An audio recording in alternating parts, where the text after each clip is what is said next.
Dear friends, இன்றைக்கி pepper பாயா புலாவ் எப்படி செய்யலான்னு பார்க்கலாங்க. இப்போ இதுக்கு தேவையான பொருட்கள் வந்துங்க, ஆட்டுக்கால் 2 ஆட்டுக்காலுங்க, 2 ஆட்டுக்கால் வச்சுருக்குது. அரிசி வந்து 1.5 டம்ளர் போட்டிருக்கேன். Basmati rice 1.5 tumbler. அப்புறம் வந்து வெங்காயம், நறுக்கிய வெங்காயம், அது ஒரு 1.5 டம்ளர் வரும். இது தக்காளி, இது ஒரு 1.5 டம்ளர் வரும், நறுக்கிய தக்காளி. சீரகம் கொஞ்சம் எடுத்துருக்குங்க. இஞ்சி எடுத்து வச்சுருக்கேங்க. பூண்டு, உரிச்ச பூண்டு வச்சுருக்குது. அப்புறம் வந்து மிளகு பொடி தேவையானது, பிரியாணி பொடி கொஞ்சம் போடணும். அப்புறம் வந்து உப்பு. எப்பவும் போல் டிஸ்கிரிப்ஷனில் என்னென்ன பொருட்கள், தேவையான பொருட்கள் எடுத்துக்கணுன்னு கொடுத்துட்றேங்க. தயவுசெய்து பார்த்துங்க. முதல்லங்க பாயா வந்து நல்லா கழுவிட்டு அது குக்கரில் போட்டுட்டு அதில் வந்து மிளகுத்தூள் ஒரு 1/2 ஸ்பூனு, உப்பு 1/2 ஸ்பூன் போட்டு சேர்த்து 45 விசில் வைக்கலாங்க. இல்லைங்க, இந்த பாசுமதி ரைஸ் எடுத்துக்கலாம். அதை முதல்ல வேக வச்சுக்கலாம். குக்கரில் வச்சு வேக வச்சுக்கலாம். ஒரு 3 விசில் வச்சு வேக வச்சுக்கலாம். தண்ணி வந்து இதில் ஊற்றுறது, இதை கழுவி போட்டு 1.5 கப்பு அரிசி எடுத்துருக்குங்க. 3 கப்பு தண்ணி ஊற்றிக்கலாம். பாதி கொஞ்சம் வேக்காட்லேயே இருக்கட்டும் அரிசி.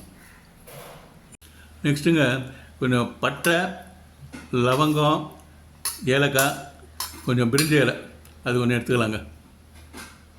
இது நெக்ஸ்ட்டுங்க, இந்த மிக்சியில் வந்து நறுக்கிய வெங்காயம்,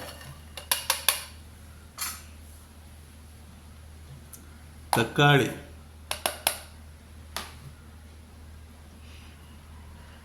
இஞ்சி, பூண்டு எல்லாத்தையும் ஒன்றா போட்டு கம்ப்ளீட்டாக கிரைண்ட் பண்ணிக்கலாம், அரைச்சிக்கலாம் கம்ப்ளீட்டாக.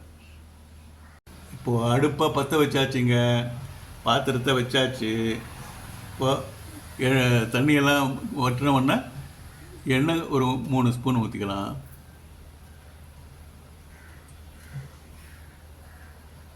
எண்ணெய் காஞ்ச உடனே இந்த பட்டை, லவங்கம், பிரிஞ்சி இலை எல்லாத்தையும் போட்டுக்கலாங்க, போட்டு தரைச்சிக்கலாங்க. இப்போங்க எண்ணெய் காஞ்ச உடனே மிக்சியில் அரைச்சி வச்ச கம்ப்ளீட்டாக அந்த மசாலாவை சுலப முறை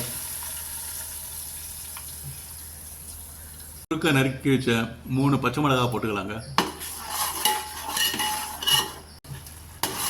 கொஞ்சம் நேரம் வேக வைக்கலாங்க.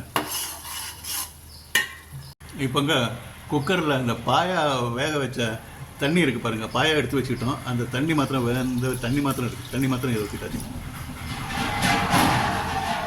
இப்போ வந்துங்க மிளகு பொடி ஒரு 3 ஸ்பூன், சின்ன ஸ்பூனு, இது 3 ஸ்பூனு.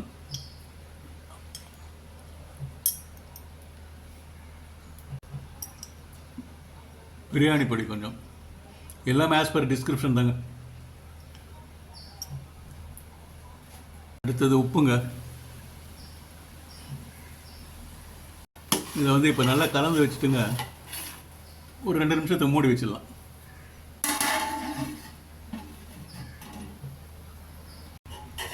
கொஞ்சம் கலந்து விட்டுக்கலாங்க.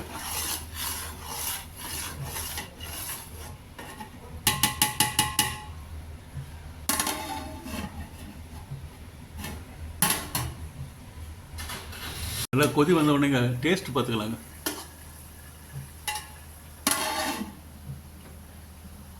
டேஸ்ட் எல்லாம் கரெக்டாக இருக்குதுங்க. பாயா வந்து அதில் போட்டுக்கலாம். போட்டு நல்லா கிளறி விட்டுக்கலாங்க.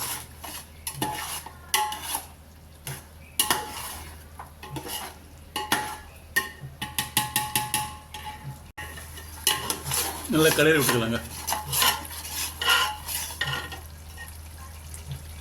இப்போ இதில் சாதத்தை, வடித்த சாதத்தை கொட்டிக்கலாம்.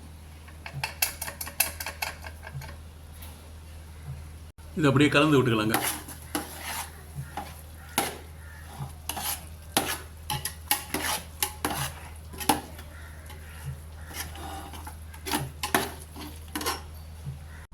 இப்போ சாதம் வந்த உடனேங்க அடுப்பை அணைச்சிக்கலாங்க. அணைச்சிக்கிட்டு ஒரு 1/2 மூடி எலுமிச்சம்பழம் கொஞ்சம் புழிஞ்சு விட்டுக்கலாம். இப்போது பெப்பர் பாயா புலாவ் ரெடி.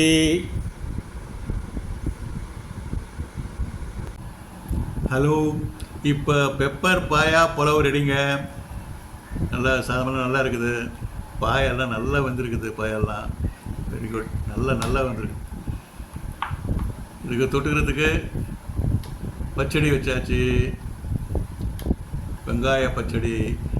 இப்போது டேஸ்ட் பண்ணி பார்க்கலாமா? இப்போங்க நம்ம எடுத்துக்கிட்ட ரைஸ் வந்து 1.5 கப்பு ரைஸ் எடுத்துக்கிட்டாங்க, 1.5 டம்ளர் ரைஸ் எடுத்துட்டோம். அது வந்து கிட்டத்தட்ட ஒருத்தர் தாராளமாக சாப்பிட்லாம், 2 பேர் வேணால் சாப்பிட்லாம் ஒன்று. ஓகேங்க, இப்போ டேஸ்ட் பண்ணி பார்க்கலாங்க. கொஞ்சம் பச்சடி கொஞ்சம் எடுத்துக்கலாம், இப்படி போட்டுக்கலாம்.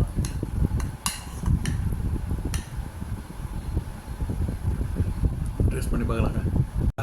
வெரி வெரி டேஸ்டிங்க. எப்போ எல்லாத்தையுமே சாப்பிடணும் போல இருக்கு.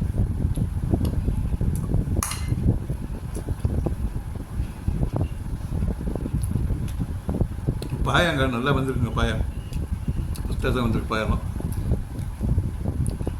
நல்லா அருமையாக இருக்குது. ஓகே ஃப்ரெண்ட்ஸ், நீங்களும் செய்து பார்த்து என்ஜாய் பண்ணுங்கள். Thank you very much.